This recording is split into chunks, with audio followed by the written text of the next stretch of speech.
A boss mom doesn't allow society to tell her that her goals no longer matter. She handles her business both inside and outside of the home. Welcome to the Bawse Mom Movement Podcast with me, your host, Ashley White, where you'll hear me speak with millennial moms who have not allowed the title mom to stop them from achieving their goals. During this podcast series, we'll discuss how we balance it all and other mom-related topics. It's a space for all my bossy mamas, whether you're an entrepreneur, mama in corporate, or both. Being a boss mom isn't easy, but it's our lifestyle. So with that being said, all right, boss moms, let the movement begin.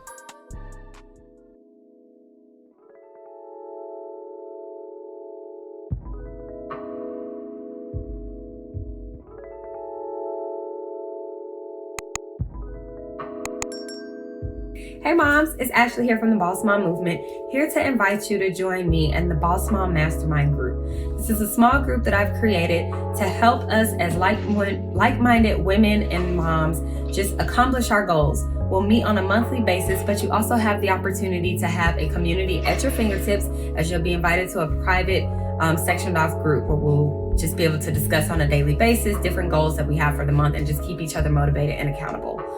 In addition to that, you will receive a special discount on merchandise and upcoming events. So like I said, join the Bawse Mom Mastermind Group. The link is in my bio. And let's just build this community and check off these goals and keep each other accountable. So I hope to see you ladies there. Hey, Boss Moms. Welcome back for another episode of the Bawse Mom Movement Podcast with your host, Ashley White. And you are here listening for episode 7. This is Becoming Her with Tamika Thomas. So I want to first welcome you to the podcast, Miss Tamika. Thank you so much. I count it an honor and privilege being here. Thank you for allowing me to grace your stage. Absolutely. And I'm loving the energy. So Tamika is here, and you all may be wondering, what does the H.E.R stand for? So she is a speaker and an author, and I am going to give her the stage to introduce herself. Thank you so much. Thank you so much. So I am a certified life and relationship coach, as well as a speaker and author and a living forward strategist. So I truly believe that I have like this, I don't want to say magical power, but I got something in me to help folks move from being stuck in a current position to moving forward. And the Becoming Her, H.E.R stands for healed, elevated, and restored. Okay. I love it. And so because this is your brand, I want to tell the listeners, a little bit more about her and where that evolved from. Yeah. So one of the things I didn't say, so beyond being a speaker, coach, and all that great stuff, I am a mother of 8. Me and my husband are a big, beautiful family, a blended family. And the entire brand came from a period in my life where I was overworked, underpaid, and stressed out. I felt like I had kids going in all different directions. And I, like many other moms, was trying to do it all by myself. And I actually had a major stroke. So I had a stroke at 32 years old. Oh, and wow. Yes, it was insane. It was one of the, I want to say, pivotal moments of my life, because it caused me to really pause. One thing I'm learning is our brain is really a super muscle. And when we are not intentional about resting and about self-care and taking care of ourselves, our body be like, Right. And so that brain hit pause for me. And, now on the other side of it, I can definitely look back and say, like, it was one of the best things that happened to me. But in the moment of it happening, it was very traumatic. It happened in front of my children. And I remember just telling God in that moment, listen, if I get out of this, and I couldn't speak, I lost all ability to speak. I was completely paralyzed on one side of my body. And I remember thinking, if I get out of this, I'm going to do my best to help other women heal, elevate, and become restored. Absolutely. Oh my goodness. That is like so scary. I've actually seen my grandmother have a stroke. So I can only imagine, how scary that was for your children. Were they pretty young age? Yeah. So my oldest was 13 at the time. And then all in between, my youngest she was about 4. And so I fell in front of her. I went and did the normal routine. Alarm went off at 6:30, went into her room and fell in her closet. And the boys came rushing in. And from their experience, because with the stroke, it's like your brain is active, but your body is not. So I thought I was talking. I thought that I was, it just felt like, the only way I could describe it is like I was drunk. And you know how if you've ever seen a drunk person, they think that they know what they're doing, but everybody else is like, sit down. Right. Yeah. So, no, I know that feeling. That's how my body felt. And I remember looking at my oldest son's face and the terror. And I thought, okay, something's not right. Wow. That is definitely a story. And just thinking of, like you said, like moving forward and living and realizing, maybe what you could have done to prevent. So you said, thinking about the stress and trying to do it all. I think a lot of us moms, we do wear these capes and, we're like, we can do it from A to Z. We can get it done. And that's something that I am like struggling with now, doing better. Something you mentioned earlier that's so important is the self-care. So what did you do after that to help you move away from that traumatic experience, but also change your routine? Because you did mention that you did the normal routine that day. So what are some of those steps that you took to live forward? Yeah, so I feel like one of the biggest things that I started to implement, two really big like shifts in my life. And they may not be what everybody thinks, because when we think of self-care, we think of going to the spa and having a girls' date and all that stuff. But what I started doing is I started taking pauses throughout my day. So if I needed a break, if I felt myself being overworked or overwhelmed, listen, the car is a sanctuary if you allow it to be.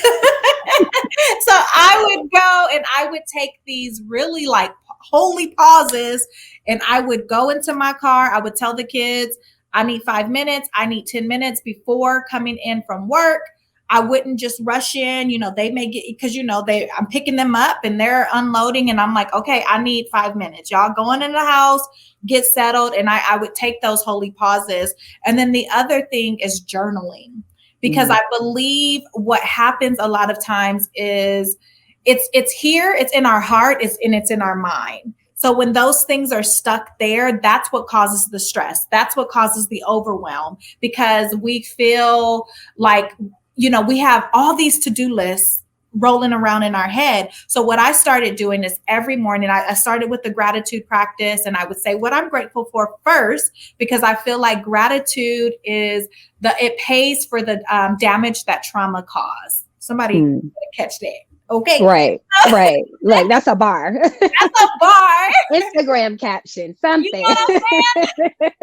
So I started really taking gratitude, like really, really practicing gratitude. And then what I did is I only would put on my to-do list 3 things. So that's it. Like instead of having the whole list of things, it was 3 things that I would, promise myself that I would get done for that day. And then I also started practicing a to-done list. Women, mothers, we don't celebrate what we've already done. So I started like saying, girl, look at what you did. Like you already got them kids they shots. You already did this. So, I would do that. I would practice gratitude, to do, and then to done. And it really helped me like lower my stress, lower the cortisol that was in my body, and just live really a forward living life. Because when you are able to see what you've already done, it helps you to go forward and do more.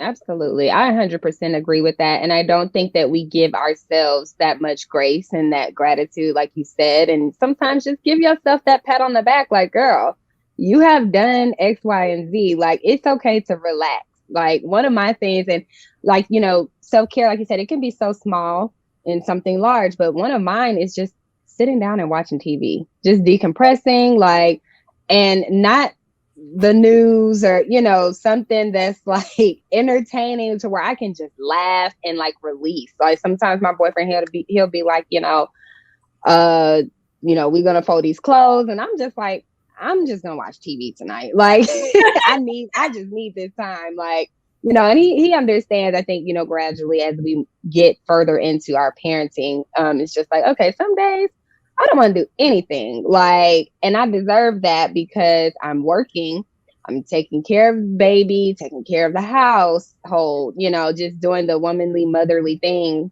And it's like, I think sometimes it's like, we don't realize the mental capacity that we take on. Like you said, it's in our heart, it's in our mind. It's not always physical. It's Absolutely. like the mind is going so rapidly and you don't realize it until, something big occurs. And it's just like, man, I really don't have to be doing all of this that I'm doing. Like, it'll be there tomorrow. Exactly. I learned because I was talking to my husband and I'm like, bro, I've been a mother longer than I've been an adult because I had my first son when I was 18 years old. And I was telling him, like, if the dishes is in the sink, it's all right. Like the house, and I remember a period, point in my life where I felt like everything had to be perfect. So I would watch TV but fold the clothes. And then I just started saying, like, no, you know what? What's the show? My self-care that I love, and it is so trashy, but what's the I'm show? sure something I watch. Is it Housewives? I don't like the Housewives. That triggers me, but it's the where they get married, Love at First Sight. I love that. I love at first sight, 90 Day Fiance. And I'd be like, listen, do not disturb. Don't come in here because I'm watching my TV and I am enjoying my time. I deserve this. Right. Like you said, I think so many mothers don't think that we deserve it. I saw someone make a reel on Instagram and she was like, Mommy Self-Care Day. And then she went to the toy aisle. I was like, no, sis, don't go to the toy aisle.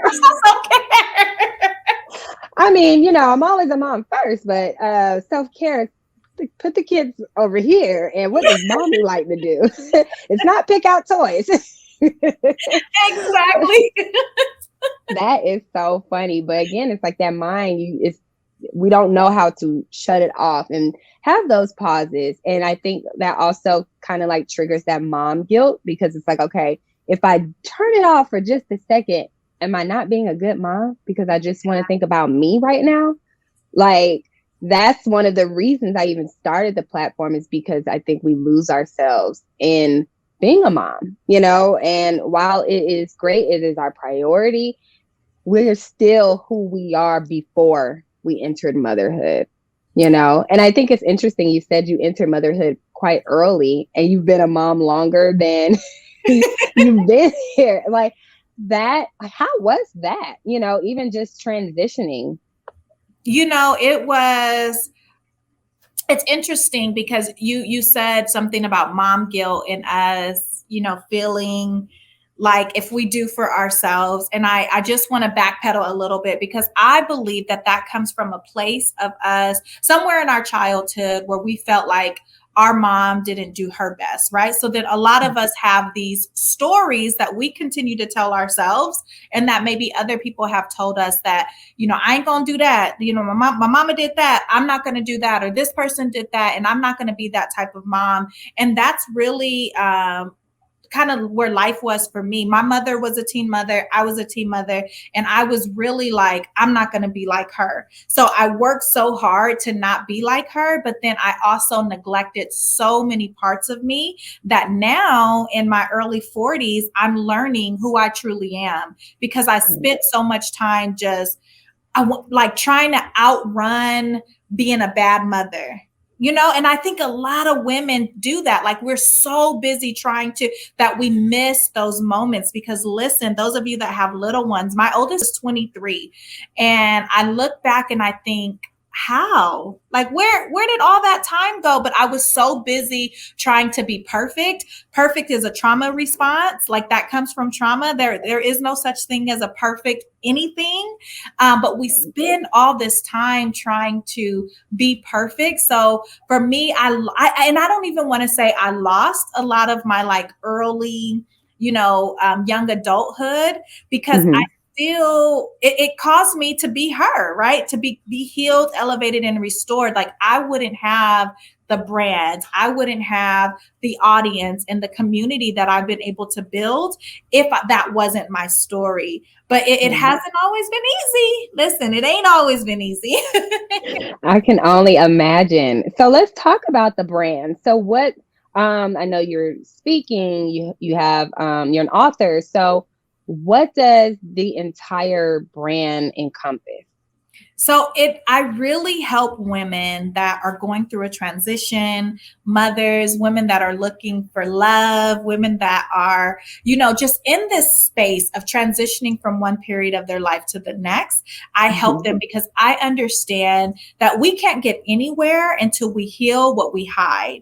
And oftentimes we are so stuck in the hiding, and so I help them heal those inner childhood wounds. I believe all of us have a younger version of ourselves that we carry with us. And many of that younger version of ourselves manifest in many ways. But I do teach my women to allow her to sit in the stands and watch you live out life. She's going to always be with you, but she doesn't have to be an active participant in your life.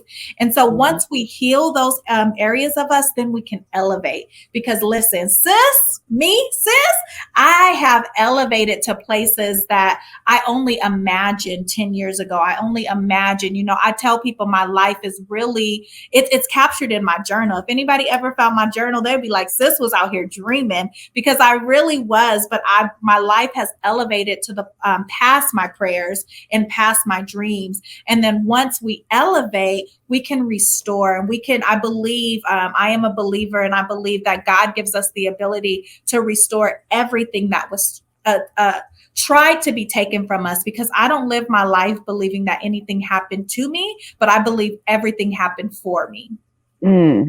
Another bar. Absolutely. But that is so true. Like, I was actually just having this conversation earlier with myself, honestly, and just thinking about what stemmed from a conversation with my boyfriend earlier, but just thinking about like what's for me is going to be for me. Like, I can try to do all of these things. Some things will work, some things won't work, but what is for me is going to work. And so just, like you said, having your younger self watch your dreams manifest that you once thought of as a little girl. So what is one of the things what is something you would tell your younger self now? Ooh, I would tell her, sit your little tail down, listen. Because I was always, it's interesting. I believe that our life chooses us. And so although I like physically birthed a baby at 18, I'm the oldest there's 11 of us. So I'm number one. And so I have 10 younger brothers and sisters. So I've always had like this mothering role, right? Most older children, especially if we're a girl, you have this role. And so I remember thinking like, I can't wait to get out of this house so I can not have to take care of kids. But what did I do? I went and took care of kids. So I would tell her, first of all, I would definitely look her in her eyes and tell her that she's enough.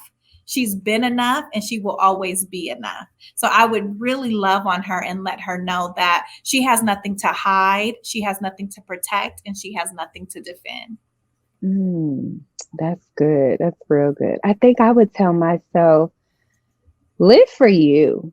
I know growing up, a lot of times, we either, want to do certain things to make our parents happy, or like you mentioned earlier, we want to not do certain things because we don't want to be like them. Right. And so I think for me, it was just like, okay, let me do these. I'm going to get these good grades. Not to say that I didn't want good grades, but I'll just use it as an example. I'm going to get these good grades because I know that's what my parents want me to do. I'm going to go to college because I know that's what I'm supposed to do. That's what my parents said I'm supposed to do. Even though like my mom was stressed, she's like, oh, you don't have to go to college if you don't want to. It's not for everybody. But in the back of my mind, I'm just like, well, I want to make you happy. I want to make you proud. So I'm going to go, and do well. But even just simple things like that, it's just like, I got to the point, like after graduation, I had no clue what I wanted to do. And then I felt like a failure because I'm just like, that's not how it's supposed to go. Like you're supposed to go and find a good job and, make all this money.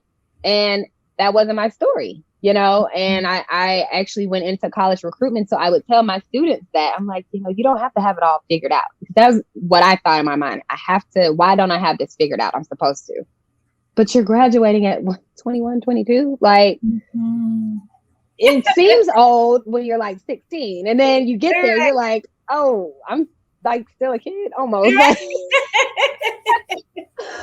But I don't know. I just never that's probably what I would tell myself. Like, just live for you and do what makes you happy. And now, entering my 30s, I'm figuring that out now, figuring out my purpose,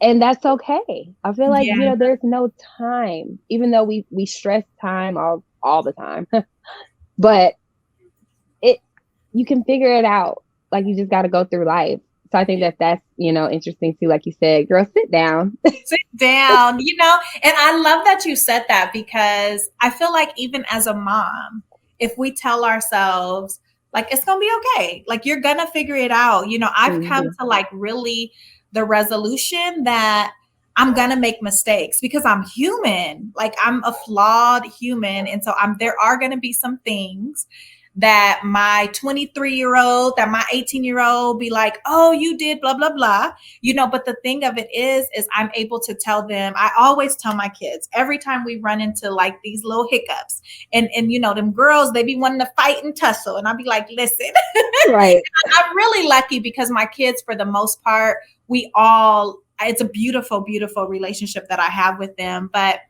I always tell them, like, I've never had a 23-year-old son. I never had an 18-year-old daughter. So I'm learning to give myself grace and know that I'm going to figure it out as I go. They say there's no books on parenting. And although there's a whole bunch of books on parenting, there's no books on parenting your child with their special needs and their, unique attributes. And so I feel like how you said you would tell your younger self, like, don't worry about it. Don't worry about it, sweetheart. That's right. what I tell myself as a mother, like constantly, like, it's okay. You're going to make mistakes, but for the most part, like, I'm a boss at this, being a mom. Like, I am amazing. So, right. Exactly. And I'm going to pat myself on the back, because who is going to the meeting with the manager with the baby in the lap and he's talking? I'm like, it's fine. He's okay. I'm a mom. So, you understand, like, those are the things like I have to tell myself too. Like, it's okay. I'm a new mom. I have a 9-month-old baby. I've worked longer than I had been a mom. So I'm just like, I don't know this life. I don't know what it's like to sit here and have a child working with you, essentially. He's my coworker. We say it all the time. We joke about it. My boss is like, he needs his own headset. I'm like, yeah, he does, actually, because every time we get on here, he wants to talk. But, I'm enjoying it. And I was nervous at first. I'm like, they're not going to accept me because I don't know what it's like to be on the other side and say, hey, yeah, my kid's in the back. I don't know. I've seen people do it, but then I've also seen the other parts where, your work may not have been as receptive to it as they are now. Yeah. But then it's like, I'm not going to apologize for being a mom. I'm not going to apologize because I want my job. Like, I need to pay my bills. But it's like now, like don't worry about it. I'm not going to stress it. Hey, yeah, he's going to cry for like 2 seconds, but I have to do this interview. So, give ourselves that grace and that gratitude and say, hey, you know what? I got up, I logged on this morning. I'm here to do my job. And I'm gonna log off at 5 o'clock and do it again tomorrow. Like, exactly. So I know you have your brand and your coaching. So what are some of the services that you're offering? Yeah, so I have a membership. I have the Becoming Fearlessly Her membership. And so 3 times a month, I come on and I coach women. And then I have experts, different women. One of the things so my brand is built on 4 corners. I believe in lifting as we climb. So I'm always taking people with me because I don't believe the narrative that it's lonely at the top. So I believe if I'm getting to a certain level, if I'm bringing other people with me, then I won't be lonely. So I bring on other experts to speak with my community. And then we have like a moment of like scripture reading and prayer and all that. So on every Tuesday, we do that for the first 3 Tuesdays of the month.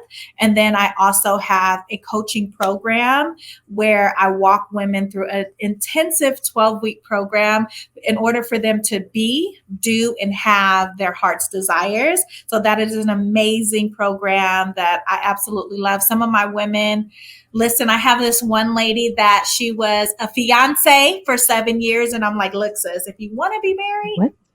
get right. First of all, right. And so literally 6 weeks after being in my program, she was getting married 6 weeks later. I have other women that have gone on to open up boutiques and write books and start their own companies. So there's, whatever they want to be, I tell them exactly what they need to do so they can have the life that they dream about. That is, listen, because I was just getting ready to ask you, like, what do you call your biggest success story with your coaching? But that right there, yes, 7-year fiance, 6 weeks into the program, now you're getting married. Like, clearly, what you say earlier, like you would like to say you don't have the magic, but then again, you do because. Definitely have the magic. And it's really just, I tell people it is a evidence-based because I'm evidence. Like everything that I teach are things that I've lived through and I've been coaching my whole life. I really have. I just didn't have the certifications. Once I got the certifications, I was like, oh, it's on. Let's get it. So what are the certifications that you have or that are needed?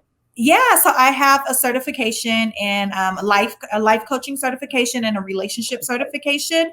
And, a lot of people come to me with the premise of wanting to be in a relationship. But the secret is I teach them to be in a positive relationship with themselves. Because once you can be in a good relationship with yourself, it's like extremely easy to have the relationships this way and this way to be like super powerful. So I agree with that for sure. And I think a lot of times going into relationships, you're focused on being the right person for that person as opposed to being the right person for you and then them gravitating towards you. So that's something that I've just trying to look, what do we say? We healed from it, elevated. Like it's definitely something that I had to learn as well. And just being happy within me. Mm-hmm. Like, and I think a lot of times that gets missed. So I'm glad to see that you're uplifting and instilling that in other ladies so that they can rise to the top like you've done. So that is great. So what, trying to say, so how has first of all, how long have you been doing this? Back up. So professionally, I've been doing it for 7 years. So I started coaching in 2015. That's when I got like my certifications and all that good stuff, as well as speaking. And so now I go on to speak at schools and women empowerment events. And I have a contract with Columbia University in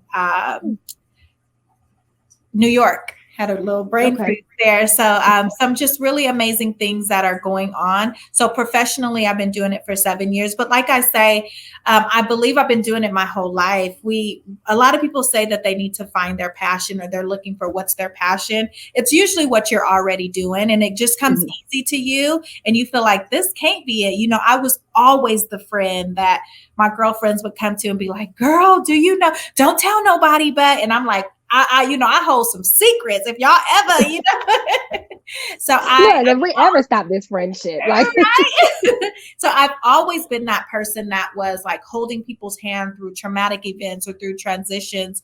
And then it just clicked one day, like I should probably be getting paid for what I'm doing. So, yeah. Yeah, no, I can definitely believe that. So have you thought of, I know a lot of times people mix up coaching with um, counseling or therapy. Have you ever thought of going that route or just, So interesting enough, by day, I am a therapeutic behavioral strategist. So I mix the what I've learned in school. So I do have, not only do I have like the certs, but I got some real work experience. So for the last 15 years, I've worked in prevention and early intervention as well. Right now, currently, I'm in the school setting. So I work with the local school district in Southern California, and I provide social emotional learning for middle schoolers and high schoolers. Pray for me, y'all. oh, I was just going to say, bless your heart. I actually went into psychology with the hopes of getting my counseling degree. And I was like, that's when I said after college, I was like, not so much. Like I did my internship senior year and I was like, yeah, maybe I should rethink this thing. But like you said, a lot of times you're already doing your passion. Like I've always, built relationships and, like counsel friends and family just off the strength of being a friend, and which is what led me to believe I wanted to be a therapist. But I'm like, maybe in another lifetime. um, but finding it in different ways, right? Like now I have my podcast and building relationships with other moms and helping uplift. So, different strokes for different folks, but bless your heart, especially in the school setting. But I'm pretty sure that you're doing great work and have done great work, and they appreciate all of the attention that you've dedicated to your profession. So along with the ladies that you've helped in your programs. So I want to give you the opportunity to share your book or books if it's more than one, and also the different opportunities that you have that people can look for and how to get there and find it. Okay, thank you. Thank you so much for giving me this opportunity to share. So all of my products and services actually can be found on my website. If you go to tuesdaywithtamika.com. And funny story about the name of my company is I was working at a continuation school for teen moms because I believe that we find our secret sauce in one of the pain points that we once had. And so I was doing volunteer work there, and every Tuesday I would go and really coach these women these girls before I knew what it was. And the teacher would put on the board Tuesday with Tamika, and the girls would be like, it's Tuesday with Tamika. It's Tuesday with Tamika. So I literally was like, So I started doing videos every Tuesday with Tamika, and it grew into what it is today. So if you go to tuesdaywithtamika.com/shop, you can find my first book, From Crutches to Stairs. It's 21 short stories of me being a mother and some of the crazy stories that I have with my kids, some of the heartfelt stories. One of my favorite stories is the 37-cent birthday, when I had nothing to my name but 37 cents and a whole lot of love. I threw my son a birthday party, and he still says that it's his favorite birthday to this day. So I went and I got him a stick of gum when gum was 25 cents, put it in a big box, played some games with the neighborhood kids. I had a little bit of money on my food stamps card, so I made some tacos, baked the cake, and my baby was happy. And shout out to him. He's actually getting ready to turn 21 at the end of April. So oh my gosh, I'm sorry. Like that is amazing. Like I'm like, what did you do? But you know what though, kids are different these days, because back then, like, not to say that it wouldn't have been appreciated today, but I always just talk about like we used to go outside and make fun of it, like kids now, it's like you tell them to go outside, they're like, and do what? You know what I'm saying? Like, so I mean, that is amazing though. Like 37 cents. Yeah, so that's absolutely one of my favorite birthday or books. And then I also have my Restored manual, and this is a very intense book where I really walk you through the healing process. It's a guide to healing and restoration. So we write letters to our younger selves. We do a lot of releasing, a lot of letting go so we can truly move forward. So you can find that there. I also have a 21-day gratitude journal because, like I said, gratitude pays for the damage that trauma caused. So I walk you through 21 days of gratitude. So there's the digital version and then there's the hard copy, and you can get both, where you like, I'm speaking to you through each day and giving you a thought to think about for the day. So we'll start with like positive or transparency. So I give you a different word and the reason why we're going to focus on that word for the day, and then walk you through that. And then you can also find all of my programs there. My Becoming Fearlessly Her Academy is getting ready to start right after Mother's Day. And I would love to have anyone that is ready to live a forward living life to join. Absolutely. I love it. This is amazing. And I'm so happy that I was able to have you come on. So thank you for reaching out. And you all, ladies, definitely take a look at her platform and her site and see if there's anything that you can benefit from. We can all benefit from healing and restoring and, just like you said, living our forward lives. So I appreciate you, Miss Tamika, for coming on. Thank you for having me. No problem. Well, ladies, that is episode 7, Becoming Her. So let's get healed so we can live these bossy lives. And as I tell you, ladies, all the time, stay motivated and stay bossy. And I will talk to you ladies next time. Hey ladies, if you enjoyed today's episode, do me a favor and leave a 5-star rating and review. You can find the Bawse Mom Movement streaming on Apple and Google Podcasts, Amazon Music, Spotify, and YouTube. Want to keep up with the movement? Visit my website at thebawsemommovement.com and subscribe. Thanks for the support, and I'll see you next time.